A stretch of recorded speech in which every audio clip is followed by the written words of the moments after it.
Budaya positif merupakan sebuah hal yang harus diimplementasikan di sekolah manapun, tak terkecuali di SD dan di SD Smart School.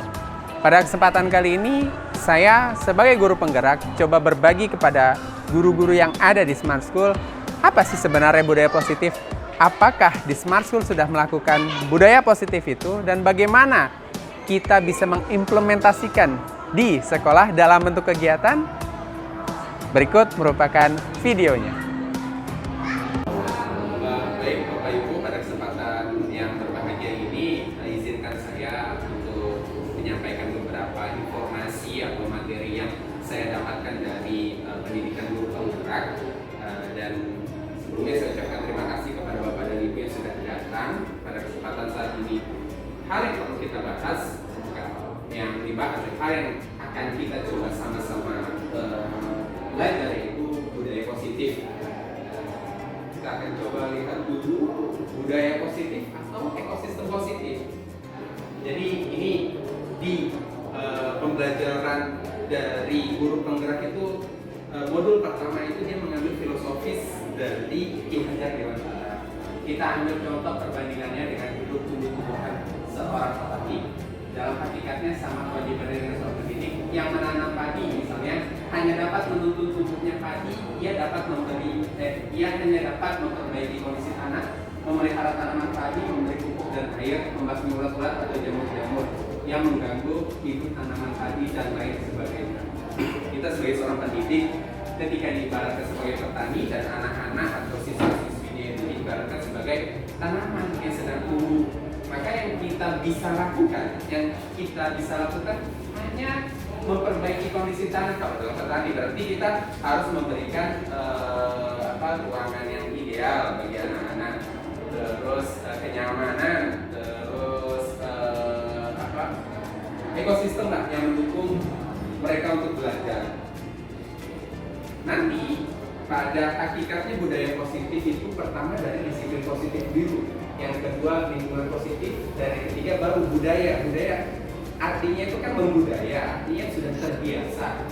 Di mana ada kemerdekaan, disitulah harus ada disiplin yang kuat. Sungguh pun disiplin itu bersifat self-disiplin, yaitu kita sendiri yang mewajibkan kita dengan sekeras-kerasnya.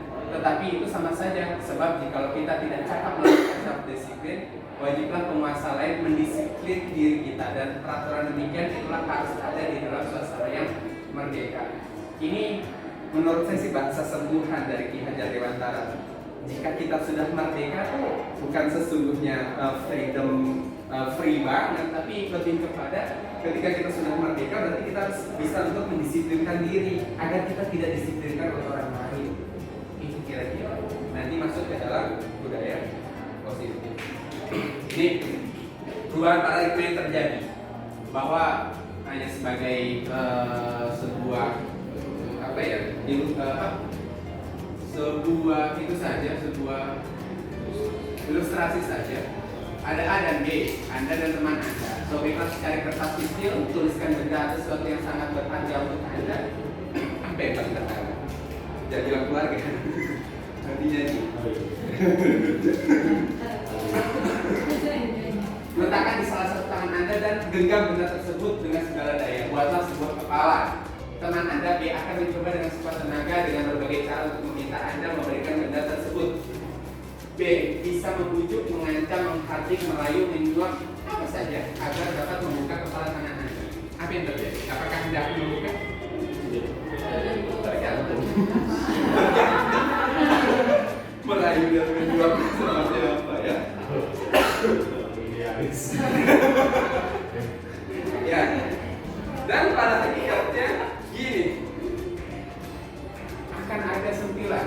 Belum. Ada dasar yang kita dapat memaksa murid untuk berbuat sesuatu jikalau murid tersebut memilih untuk tidak melakukannya. Walaupun tampaknya kita sedang mengontrol perilaku murid tersebut, hal ini karena murid tersebut sedang mengizinkan dirinya dikontrol. Oke, hitungan ketiga ya, Pak Ahmad.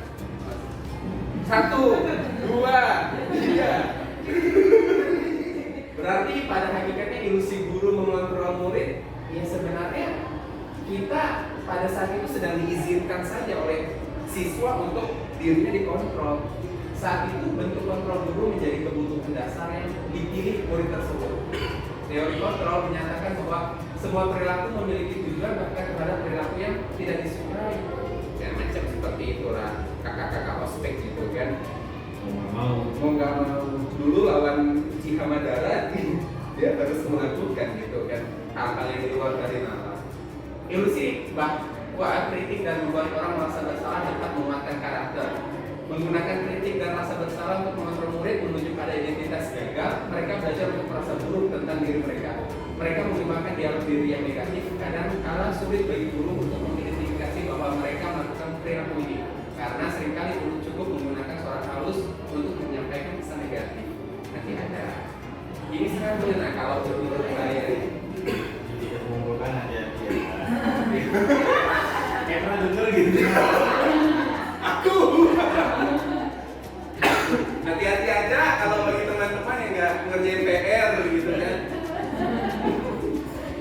Ilusi bahwa semua penguatan positif, efektif dan bermanfaat. Ini saya skip aja dulu, kita coba masuk ke dalam ini arti disiplin dan 3 motivasi perilaku. Apa makna kata disiplin?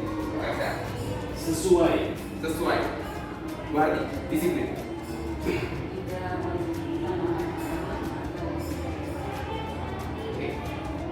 Terakhir, Pak Madina, disiplin apa? Sesuai aturan. Sesuai nama. Disiplin dan hukuman apakah artinya sama atau berbeda? Kalau disiplin lebih kepada Pola aturannya. aturannya. Kalau aturan atau hukuman? Konsekuensi negatif. Apakah makna disiplin berasal dari bahasa Latin disiplina yang artinya belajar? Makna asal dari kata ini berkonotasi dengan disiplin dan disiplin diri dari murid-murid, yaitu menurut Socrates dan Plato. Disiplin diri membuat orang menggali potensinya menuju sebuah tujuan apa yang dia hargai. Namun dalam budaya kita makna kata disiplin telah berubah menjadi sesuatu yang dilakukan seorang pada orang lain untuk mendapatkan kepatuhan. Kita sering melihat warna kita itu disiplin ngerjain PR, terus datangnya tepat waktu. Itu kan sebuah apa ya, untuk seseorang pada orang lain untuk mendapatkan kepatuhan. Kita cenderung menghubungkan kata disiplin dengan ketidaknyamanan, bukan dengan apa yang kita hargai. Nanti akan ada tuh berbahasa kepercayaan, keyakinan lebih tepatnya, keyakinan kelas. Misalnya teori motivasi perilaku manusia untuk menghindari ketidaknyamanan atau hukuman. Motivasi kita untuk misal datang ke sekolah tepat waktu, kita sebagai guru untuk menghindari ketidaknyamanan atau hukuman, potong nih gitu kan, untuk mendapatkan imbalan atau penghargaan dari orang, oh lumayan per bulannya dapat sekian insentifnya, atau yang ketiga untuk menjadi orang yang mereka inginkan dan menghargai diri sendiri dengan nilai yang mereka percaya. Oh ya, ketika aku datang tepat waktu mungkin nanti bisa mengerjakan PowerPoint yang belum selesai ketika itu dan lain sebagainya. Dan itulah yang disebut dengan tujuan disiplin positif, bahwa untuk hukuman dan penghargaan itu dihilangkan, lebih kepada innernya atau dirinya sendiri untuk mendisiplinkan. Lagi dari Ki Hajar Dewanta, merdeka itu artinya tidak hanya terlepas dari perintah, akan tetapi juga cakap buat memerintah diri sendiri. Ini yang tadi saya sampaikan, bahwa ketika kita merdeka namun kita belum bisa mendisiplinkan diri sendiri, berarti orang lain patut untuk mendisiplinkan kita. Namun ketika kita sudah merasa merdeka, kita harus bisa untuk memerintah diri sendiri.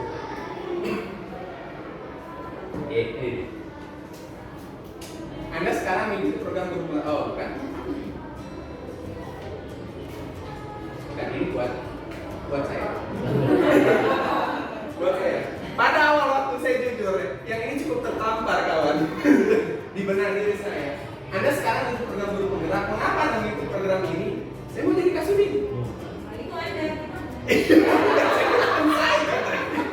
Saya mau jadi kasudin pada saat itu. Oke, saya jadi. Apakah bila Anda tidak mengikuti program ini akan ada hal yang menyakitkan yang akan terjadi pada Anda? Mungkin sedikit.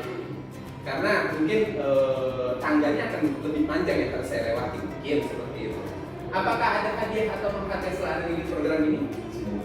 Semoga jadi kasudin. Atau apakah Anda mengikuti program ini karena Anda ingin menjadi seorang guru dengan nilai-nilai yang Anda yakini, misalnya menjadi seorang guru pembelajar? Jauh waktu itu. Saya kayak ikut aja pengen jadi guru pembelajar. Keren. Bukalah si PKB-mu. Apa dampak ketiga motivasi pada diri Anda sebagai calon guru penggerak? Yang mana motivasi yang paling terdampak jangka panjang dan membawa Anda terus secara internet? Dan ternyata menurut saya pada saat ini ketika sudah masuk ke dalam sesi modul 5, modulnya itu ada 10 Bapak Ibu. 1.1 sampai 1.4 itu bicara tentang mengubah paradigma guru, mengubah paradigma guru. Sampai di 1.4 ini budaya positif. 2.1 itu pembelajaran berdiferensiasi. Salah satu yang sudah kita lakukan adalah GRR, tahu kan? Gradual Release Responsibility, yang dimana anak-anak yang belum siap untuk belajar maka akan bersama kita dampingi. Yang anak-anak sudah siap maka dikasihkan lembaran worksheet seperti itu. Nah, pada saat ini saya melihat bahwa ini penting untuk guru-guru, khususnya untuk guru yang dia tidak ada pelatihnya, dia tidak ada bagian penelitian dan pengembangannya. Dan ini memang sangat sangat dibutuhkan untuk mengubah paradigma guru, khususnya guru SD yang lain seperti itulah. Saya tidak mau menyebutkan SD yang lainnya. Nah, ini dia. Sebagai seorang guru, saat Anda hadir mengajar di kelas tepat waktu, motivasi apa yang mendasari tindakan Anda? Sudah. Saat Anda hadir mengajar di kelas tepat waktu, motivasi apakah yang mendasari tindakan Anda? Apakah Anda datang tepat waktu karena tidak ingin ditegur oleh atasan? Ya. Kemudian mendapat surat peringatan? Atau Anda ingin mendapat pujian dari atasan?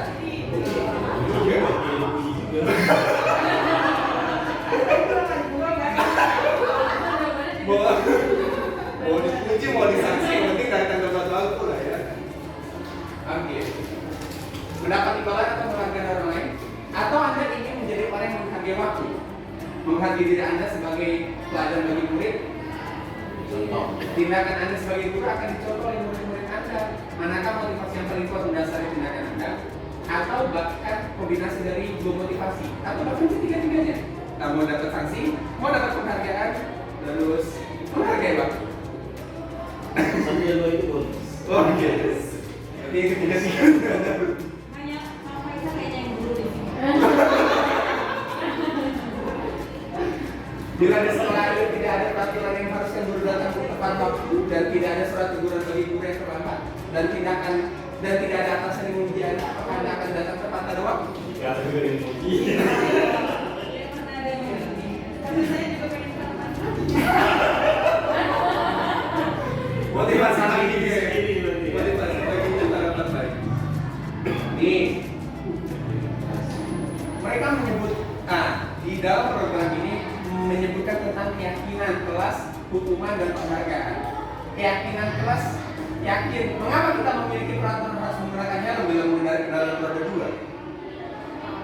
Karena yakin. Mengapa kita memiliki peraturan 3M, menggunakan masker, mencuci tangan, menjaga jarak 1,5 meter saat COVID? Kesehatan. Mengapa kita memiliki peraturan harus datang tepat waktu pada saat mengikuti pelatihan? Tinggal informasi. Bila kita mencari alas-alasan, kita memiliki peraturan-peraturan di atas, maka kita perlu meninjau nilai-nilai kebajikan apa yang mendasari. Berarti masuk dalam keyakinan kelas itu adalah nilai-nilai kebajikan. Saya sebutkan contohnya saja. Ini dia. Tindakan atau perilaku yang dilakukan guru akan menentukan lingkungan yang positif. Berujung pada keyakinan kelas dan masuk ke dalam budaya positif. Saya masih ada nanti saya ceritakan. Keyakinan kelas kan dasarnya kan dari peraturan kelas yang sudah disepakati oleh siswa bersama. Salah contohnya adalah seperti ini. Salah satu contohnya adalah ini. TK Dharma Wanita Persatuan. Ya, pun kita juga tidak. Kalah, kita sudah melakukannya pada saat itu. Bahwa ada yang berdasarkan dengan keyakinan kelas yang kita sebut namanya booster prosedur. Tapi pada sesi ini dia memetakan gitu peraturan dan keyakinan kelas. Peraturannya selalu kembalikan buku ke tempatnya. Keyakinan kelasnya berarti kan ada rasa tanggung jawab. Dilarang mengganggu orang lain, menghormati orang lain. Hadir di sekolah 15 menit sebelum pelajaran, menghormati orang lain, komitmen. Dilarang melakukan kekerasan, sampai jangan berlari di kelas atau koridor. Mungkin yang terjadi pada saat ini adalah kita baru menentukan peraturan-peraturan saya tanpa memberikan keyakinan yang ada pada diri mereka. Kenapa sih kita harus selalu kembalikan buku ke tempatnya?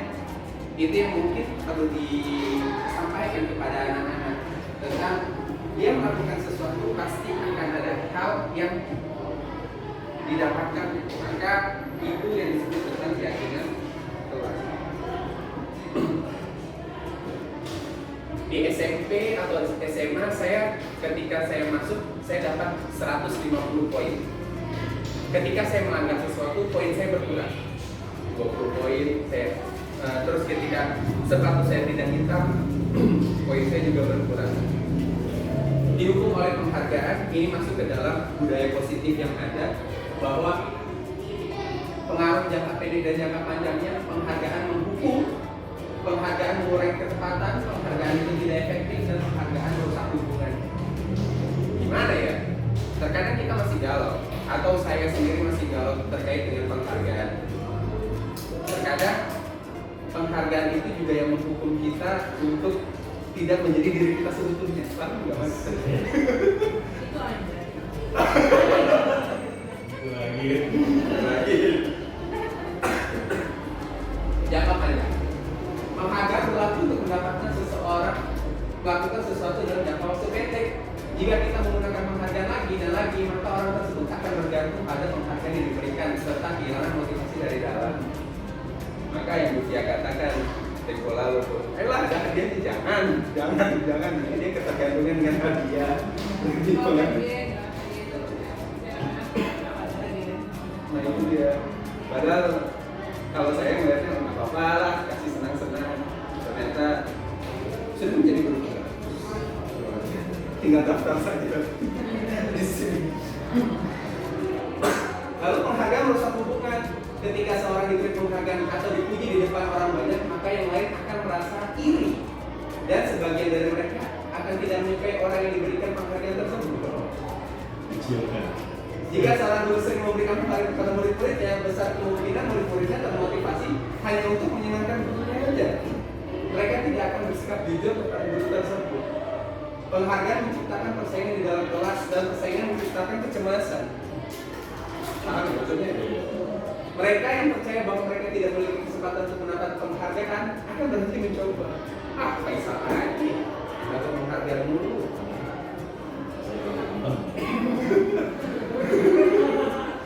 Kalau ganteng ya bawaan.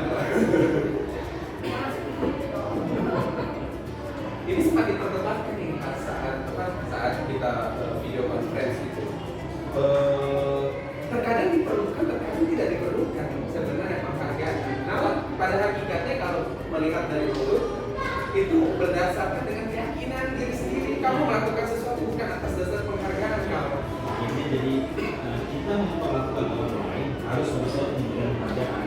Tapi ketika kita membantu orang, ya kita menghargai. Jadi berusaha memberi penghargaan kepada orang lain, tapi tidak mendapatkan penghargaan.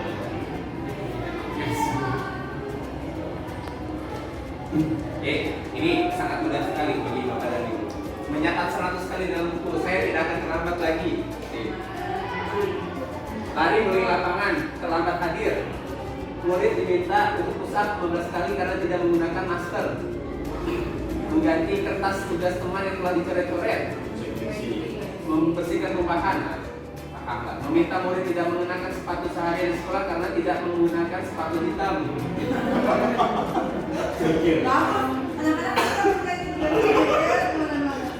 Dan itu sempat saya debatkan esensi sekolah menggunakan sepatu hitam apa? Oh iya, karena pakai sepatu hitam ya.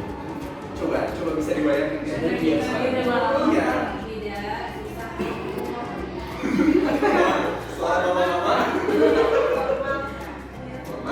Terus apa lagi tuh yang Ini kalau saya lebih ke karena sudah tidak diseragamkan warnanya, nanti akan ada yang pakai sepatu bling-bling, jadi sepatu warna bling. Kalau sepatu saya di SD, saya bilangnya begitu. Jadi semuanya pakai hitam aja, supaya nggak ada yang ini.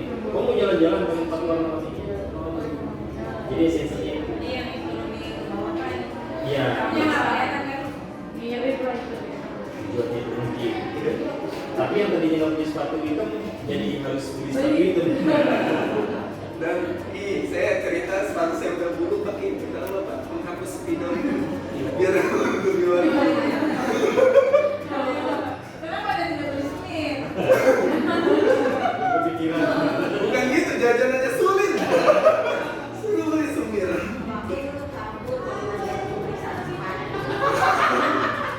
Dia pakai high heels soalnya. Aku tuh kan ukuran kakinya tuh sama nggak aku mandi waktu itu. Jadi kadang pakai sepatu adikku gitu yang warna merah, warna coklat yang bagus gitu. Kadang pakai sepatu gitu. Dan ada nggak berita, dengar nggak berita yang di pesantren? Ya, ada ya. Oh belum tahu. Dia tahu sebabnya, tahu ininya aja. Saya juga masih baru tahu. Ustaz, sudah tahu? Sudah tahu beda tapi belum sampai ke dalam. Saya baru tahu viral. Tewas kan? Ya, Tewas. Tewas. belum tahu sebabnya. Iya. Ada yang gitu aja. Senioritas gitu ya. Yang benar. Senioritas atau dengan guru sih? Senioritas. Karena orang-orang yang itu dari kelompok Sudah dikeluarkan. dikeluarkan langsung. Oke, kita tidak akan membahas yang kita tidak tahu. Itu dibantu. Calon sekolah anak saya tak ada. Silakan coba dilihat. Nah, ini yang tempo lalu saya sampaikan di kultum saya karena saya tak berani untuk menyampaikan kultum tentang agama. Maka saya sampaikan tentang kebutuhan dasar manusia. Bahwa kebutuhan dasar manusia ada yang bertahan hidup, ada yang tentang kekuasaan, ada yang tentang kebebasan, ada yang tentang kebahagiaan, kesenangan, dan yang satu lagi adalah tentang memiliki kepedulian seperti itu. Jadi paham lah ya ketika ada anak kita yang mungkin pada saat itu ambekan terus gitu, atau nggak eksplosif. Saya nggak tahu tuh. Mohon maaf, saya sebut nama dulu. Berada di mana dia ikutannya itu? Mungkin sedang didalami oleh Bu Kota. Dari mana lalu? Apa? Dari Belum ini. Oh, belum. Betul Ini betul. online ya.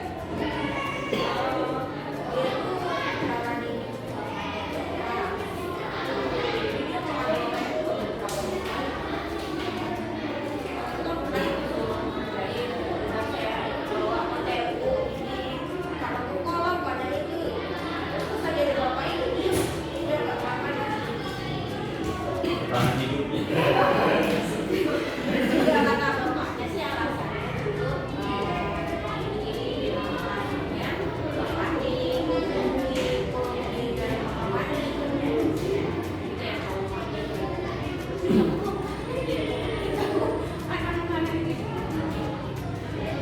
Oke, ini dua pertanyaan yang tidak perlu karena yang ini kita baca.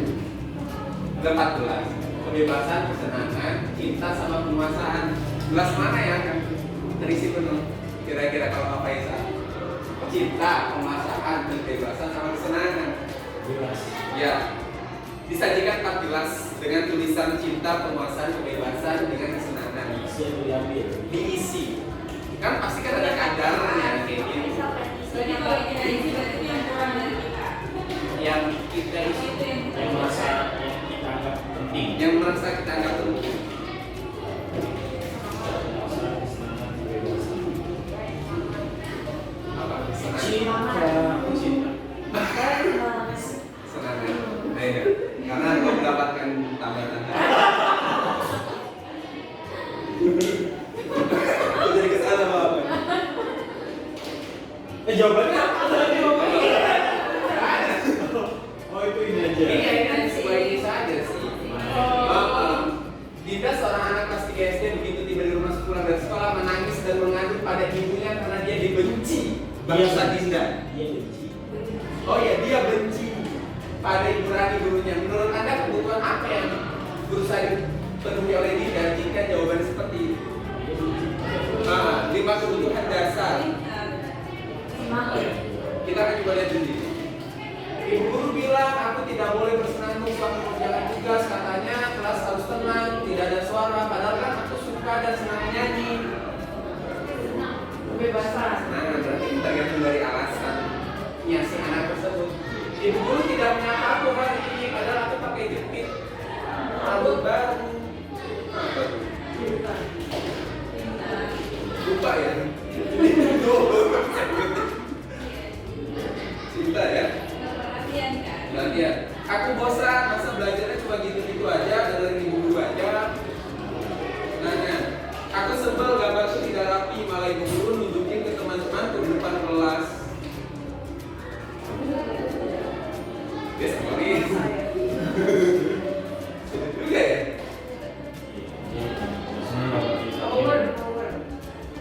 Oh ya, pemasangan ya. Nah, ini jadi hakikatnya guru itu ada 5. 1, 2, 3, 4, 5. Yang itu based on the best manager. Sedangkan yang ketika pembunuh, guru biasanya menghadik, menunjuk-nunjuk, menyakiti, menyindir. Biasanya guru berkata, kalau kamu tidak melakukannya, awas ya, rasakan.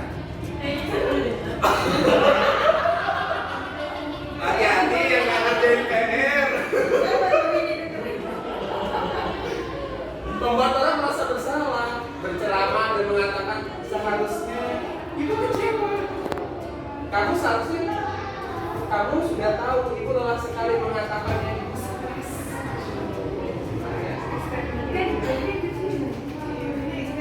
Teman, membuat alasan-alasan untuk muridnya. Ayolah, lakukan demi ibu. Masa kamu tidak mau ingat? Tidak, ibu pernah bantu. Itu menganggap bahwa posisinya sebagai teman. Mulai murid dengan teman. Memantau, menghitung dan mengukur. Apa peraturannya? Kenapa kamu melakukan seperti itu? Dan yang manajer mengajukan pertanyaan-pertanyaan. Apa yang kita yakini? Apa yang bisa kamu kerjakan untuk memperbaiki masalah ini?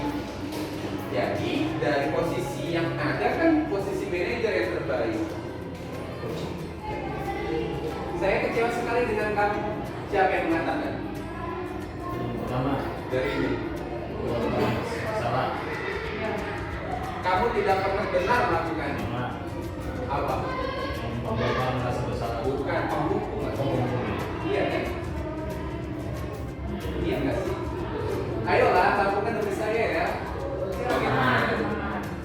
Apakah kamu mau mendapatkan stiker bintang hari ini?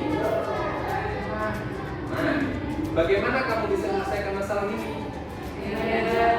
Kamu selalu yang paling terakhir.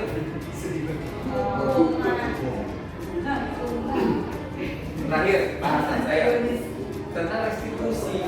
Jadi bahasa di modul ini ada hukuman, ada konsekuensi logis, ada restitusi.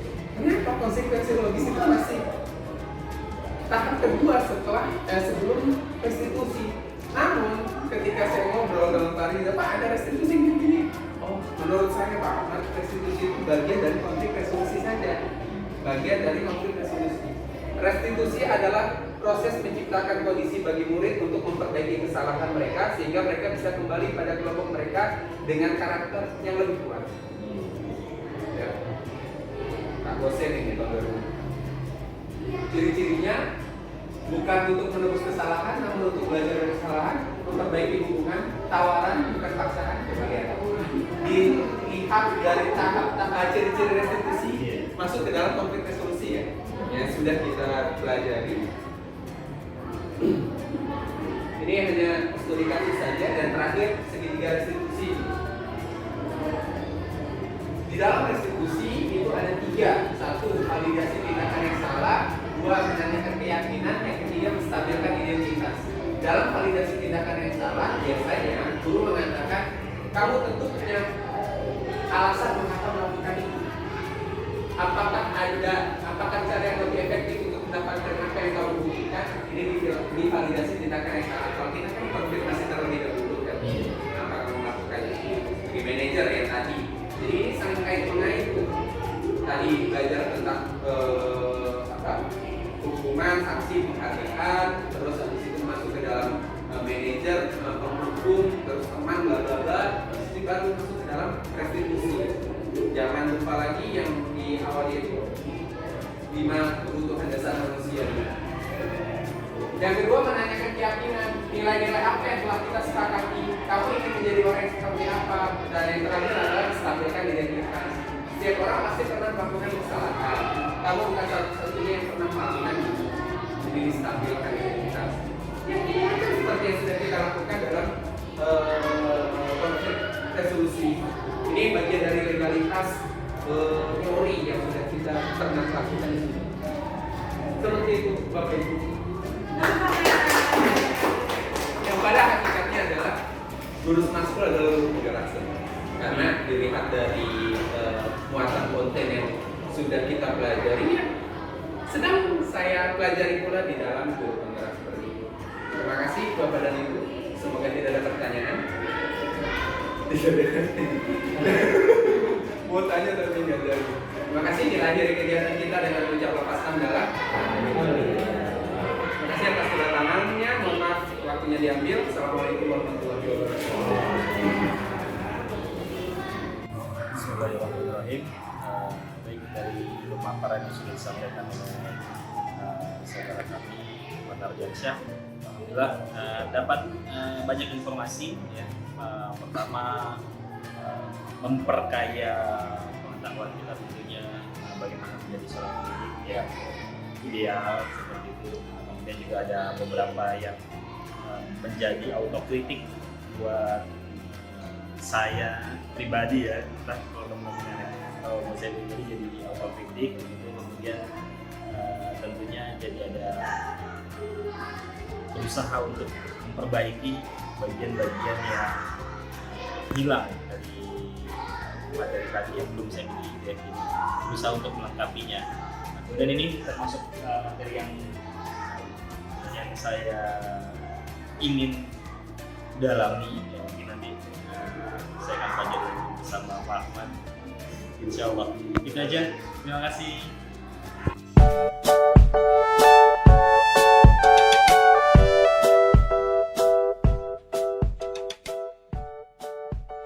Assalamualaikum warahmatullahi wabarakatuh. Dunia anak-anak tidak lepas dari mereka saling berteman, terus terkadang juga berantem atau bahkan kecewa dengan teman yang lainnya, dan juga pasti ada rasa gembira dan juga ada rasa senang. Pada kesempatan saat ini kita akan coba melihat bagaimana anak-anak bisa mengolah emosinya melalui pembelajaran dari roda plucik atau roda emosi yang sudah plucik laksanakan, yang sudah plucik buat dalam kegiatan implementasinya di sekolah SD Smart School. Terima kasih. Oke, kawan-kawan, pada kesempatan kali ini kita akan coba lihat yuk kenali emosi. Teman-teman, apa itu emosi? Tanggapan kepahaman, apa itu emosi? Ya, perasaan. Yang lain, emosi itu apa? Lebih ke konotasi negatif atau positif? Kalau dua-duanya, karena emosi itu bercampur antara yang good feeling dengan bad feeling. Oke.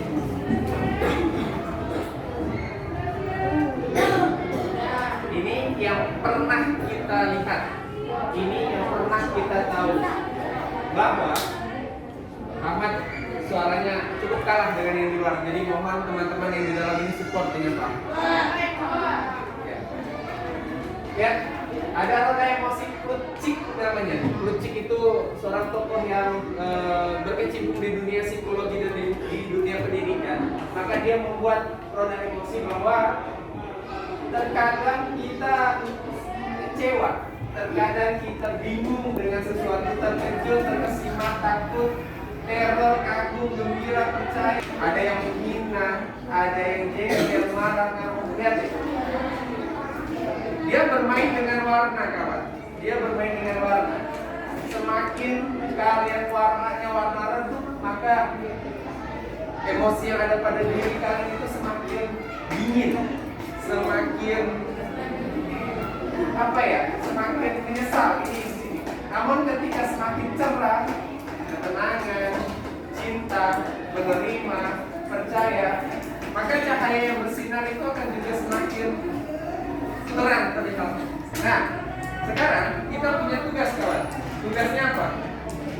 Teman-teman, nanti sudah menyediakan lembaran yang seperti ini. Ada yang disebut good feeling dan ada yang disebut bad feeling. Tapi good feeling ini yang teman-teman rasakan di sekolah selama teman-teman berada di sekolah. Dari kelas 1 sampai kelas 6 yang good feeling itu apa aja? Teman-teman merasakan senang. Senangnya apa pada saat itu? Ini bukan imajiner ya, ini bukan imajinasi, tapi ini yang memang real kenyataan teman-teman pernah alami.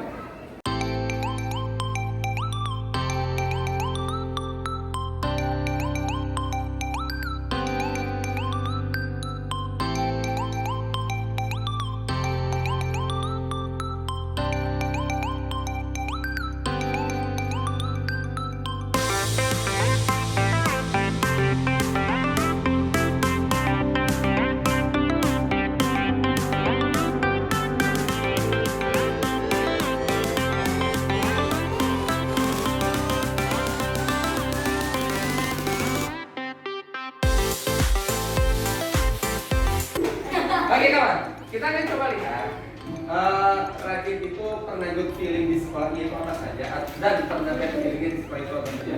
Dan please you don't say Radit aibnya ya. Ada sisi aib. Ada banyak tapi ada banyak. Oke, silakan.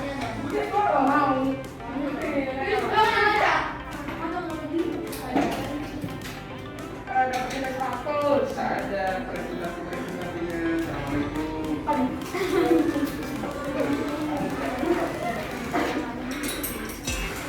Assalamualaikum.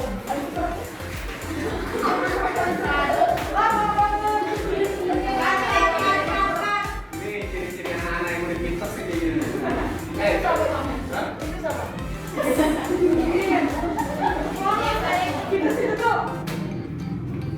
Kamu ini pernah masakan tadi? Ya, ya.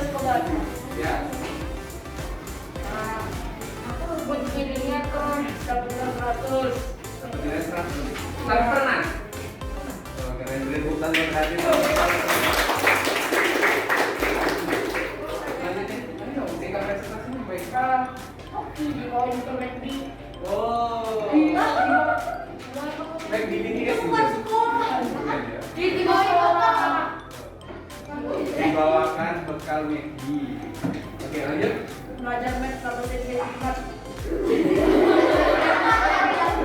Tiba-tiba banget mau buat samurai aja. Terus apa lagi? Bis. Coba.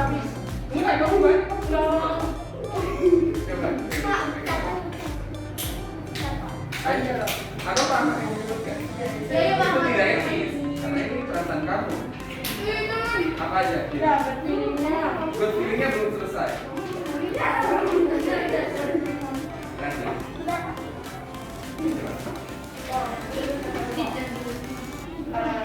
Apa? Kenapa? Kalau misalnya teman-teman tuh ada rumah SD, ini serius lah. Masih belum ada terus sekali lah. Oh, jadi Ngomong apa sih? enggak paham. Paham paham. Tadi waktu itu iya, waktu itu daftar di Smart School ternyata belum lulus. Terus daftar lagi belum lulus lagi. Oh, belum lulus berarti. Aku mau lulus sekarang enggak?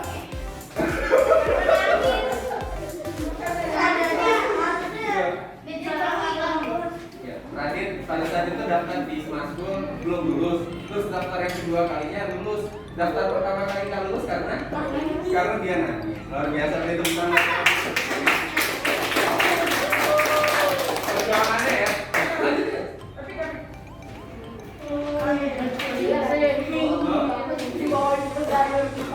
Oh, kamu tidak terlalu suka dengan saya. Kamu harus lebih pilih-pilih ya, makan saya lebih berkali gitu. Oke, lanjut. Dapat nilai bahasa Indonesia kau kelas 3.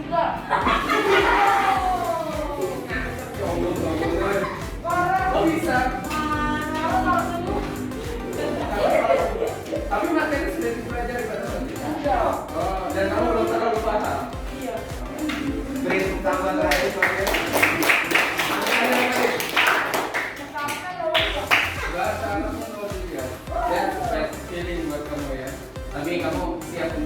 baik lagi ke depan ya. Oke, ini tangan yang beribu terakhir. Jadi kalau di sinetron itu ada namanya From Zero to Hero. Oh, Raditya. from hero to zero. From Zero to Hero. Next kita Raditya, Omar. From hero to zero. Yang good feelingnya tuh. Kalau feelingnya itu senang karena bisa bermain bola, belajar net, terus banyak teman yang baik. Ya, itu juga karena jam istirahat sama teman. Taruh. Yang kedua apa? Gembira karena jam Jam istirahat. jam istirahat merupakan hal yang gembira bagi kamu. Dan ulangan hal yang jadi hal yang menggembirakan. Bagi kawan-kawan itu tidak hal yang menggembirakan. Oh, oke. Dan yang gut feeling takut remedial. Remedial gue yang menakutkan bagi kamu nih. Ada yang merasa takut remedial? Ada yang setuju bahwa remedial itu buruk? Kakak tangan yang setuju remedial itu buruk? Ada? Kawan, remedial itu nggak buruk kan? Remedial itu adalah bagian di mana kalian akan belajar melebihi teman-teman yang lain untuk mengalahkan yang sudah tidak remedial. Itu suci. Itu bagus banget. Jadi please, mindset teman-teman tentang remedial tidak perlu diburu-burukan. Tolong dinetralisir. Lanjut. Takut karena masuk gudang lorong. Pernah. Oke, lanjut. Marah kenapa tuh?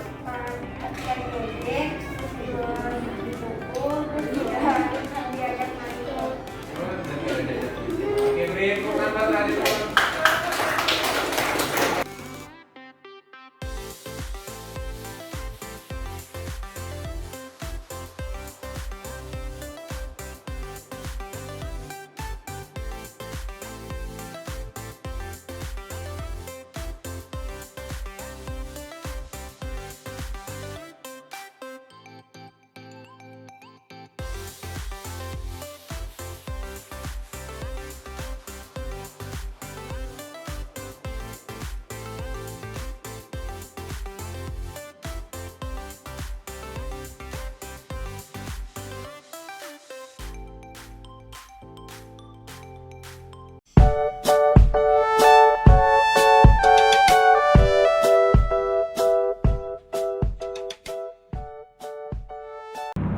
Pada kesempatan kali ini kita akan coba anak-anak bisa tidak mengukur tingkat emosinya melalui angry meter yang ada pada buku Social Emotional Learning. Ini merupakan bagian dari budaya positif yang ada di sekolah Smart School dan kita akan coba kembangkan dan kita akan coba lihat bagaimana anak-anak mengisinya. Dan ada sebuah pepatah atau sebuah kata mutiara yang mengatakan orang kuat itu bukan orang yang mampu untuk menang melawan jagoan atau menang melawan musuh yang besar, namun orang yang kuat adalah orang yang mampu menahan emosinya. Bagaimana implementasinya yang berada di dalam kelas? Kita saksikan berikut ini. Kita akan coba main games dulu sebelum kita masuk ke materi inti morning session kita. Teman-teman tentukan orang satu dan orang kedua. Nah, orang biasa seperti yang kita akan coba konsentrasi kita dulu dengan mengucap kata ba. Kita coba terlebih dahulu ba, na. Correct. Nanti yang super canggih itu bisa lawan Pak Ahmad di depan. Silakan. 1, 2, 3. Orang pertama dulu.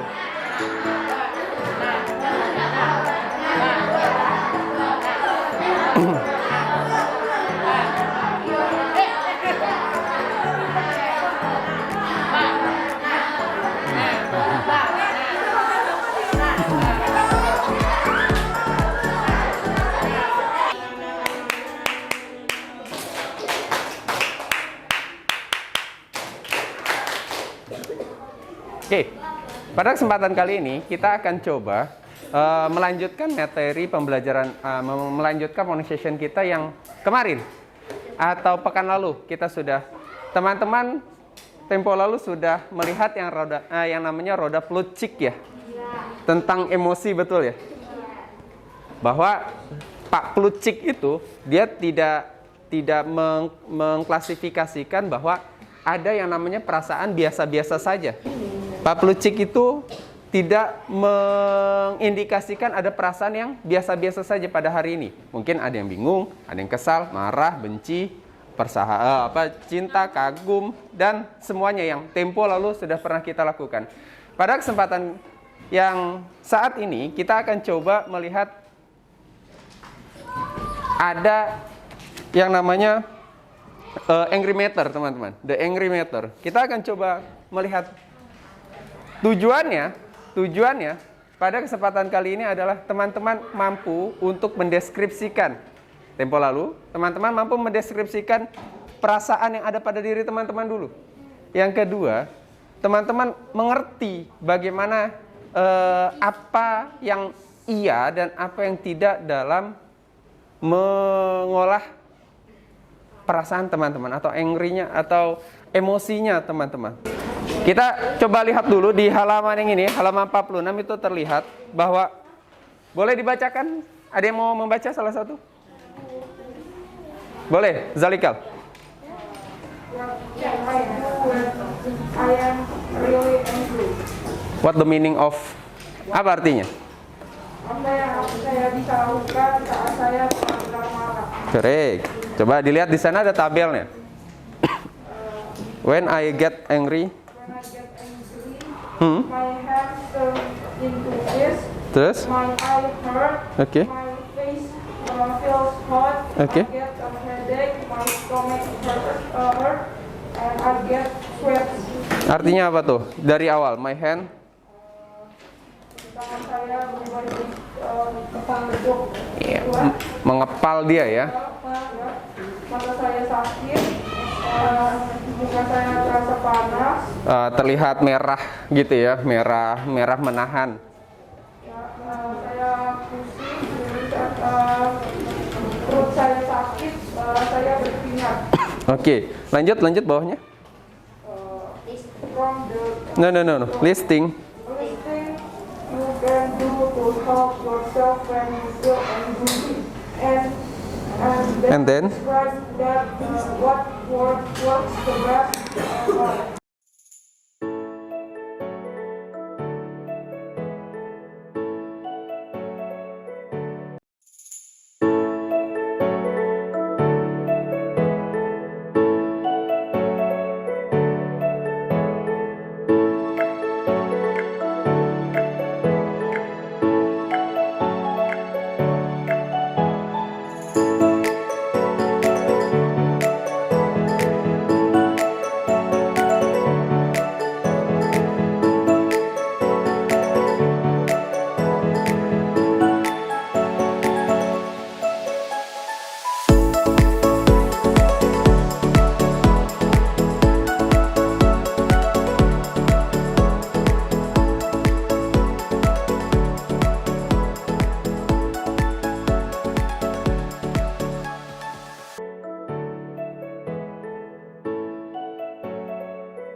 Yang aku lakukan pas aku marah itu pukul barang, Mukul barang, teriak keras-keras, teriak sekeras-keras.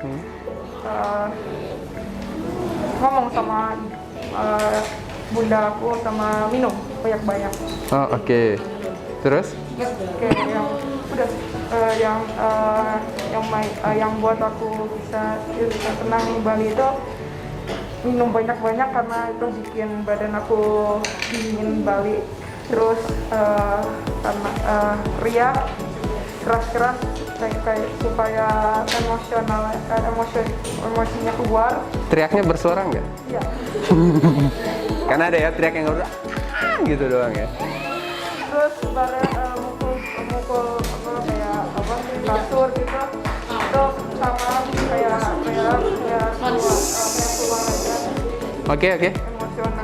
Lebih keras lagi suaramu. Emosinya sama ibuku gara-gara ibuku tuh bisa ngerti apa yang aku lewatin sama bisa kasih aku solusi. Oke, beri tepuk tangan buat Zalika. Oke, selanjutnya di lembar berikutnya. Kita akan lihat ada the angry meter.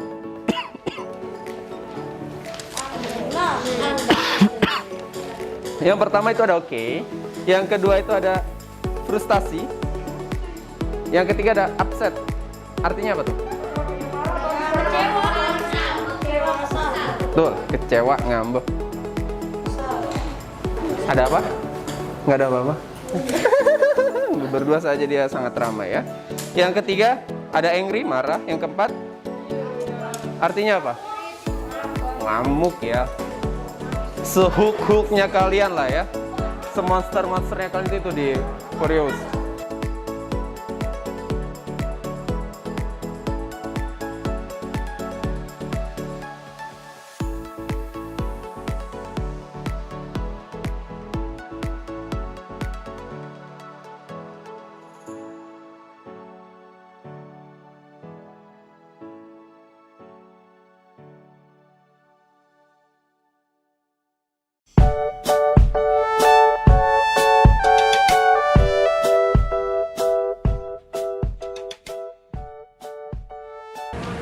Emosi, perasaan, dan juga bagaimana cara mengungkapkannya kepada anak-anak atau kepada antar satu murid ke murid yang lainnya merupakan bagian dari budaya positif yang harus diimplementasikan di sekolah.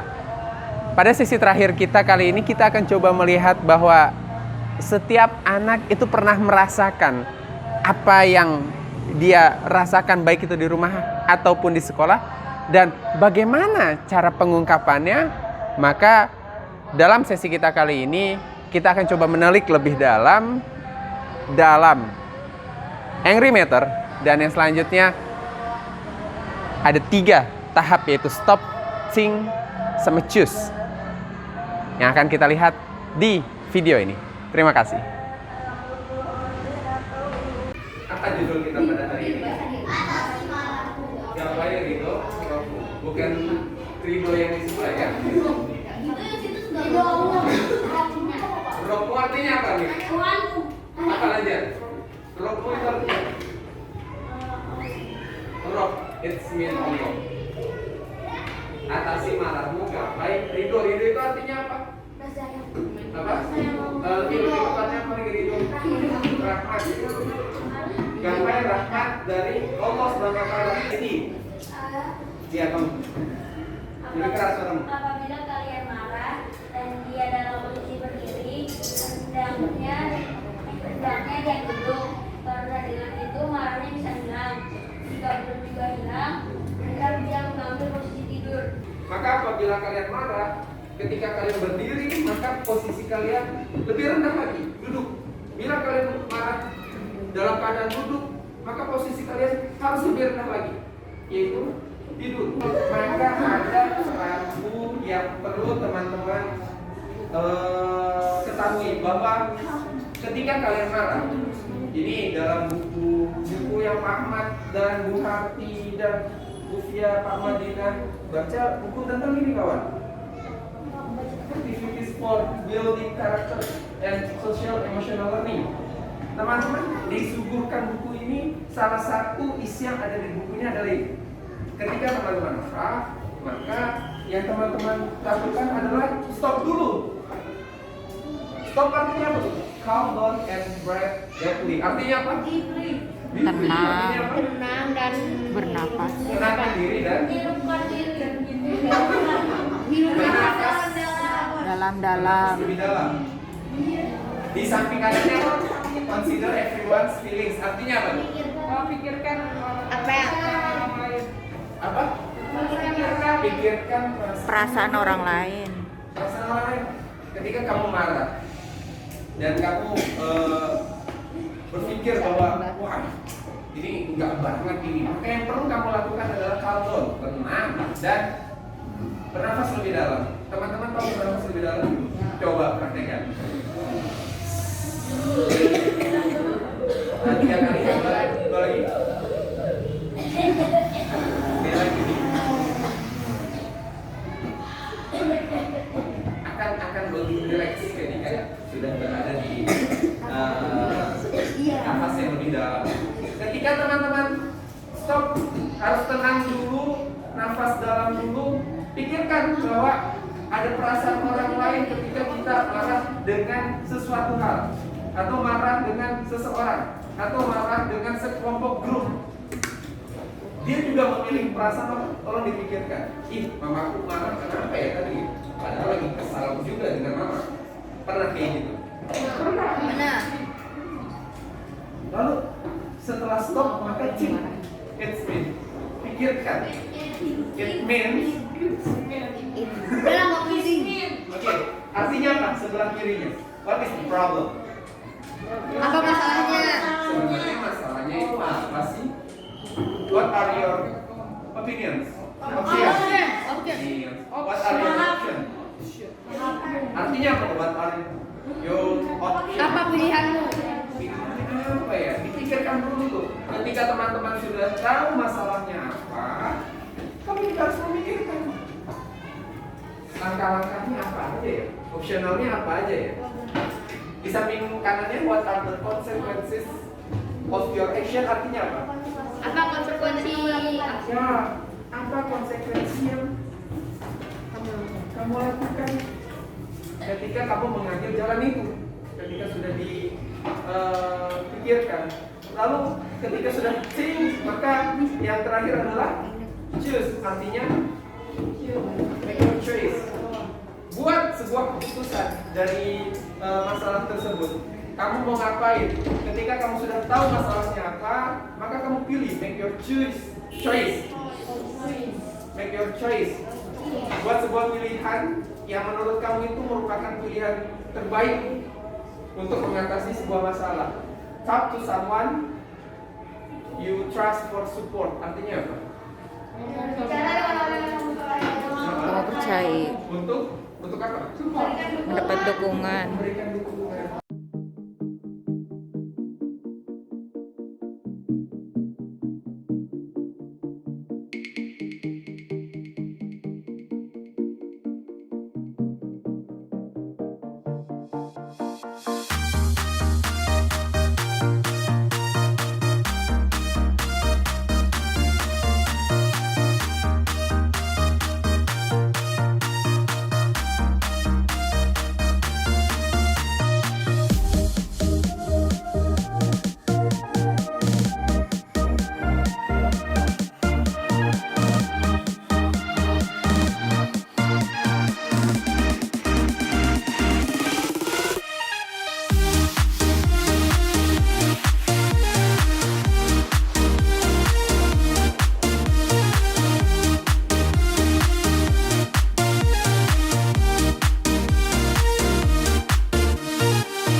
Tidak terdengar ke Rasya pun tidak terdengar. I feel marah, kesal, sebel, jengkel, pakai tomre. Ketika apa? Lagi ngerjain tiga disuruh mama. Oh oke, terus ini complicated nih. Topan sampai itu ya. Membatik pintu. Really? Oh, oke. Tapi pintunya gak apa-apa kan? Oh oke. Lalu, that will happen. Malah lu dimarahin sama mamamu ya. Oke, terus jika melampiaskannya ke pintu. Oke, terus melakukan apa yang diminta oleh orang tua tanpa perlu merasa kesal seperti itu. Oke. Kamu tahu ya apa yang harus kamu lakukan saat ini ya. Oke, beri tepuk tangan dulu.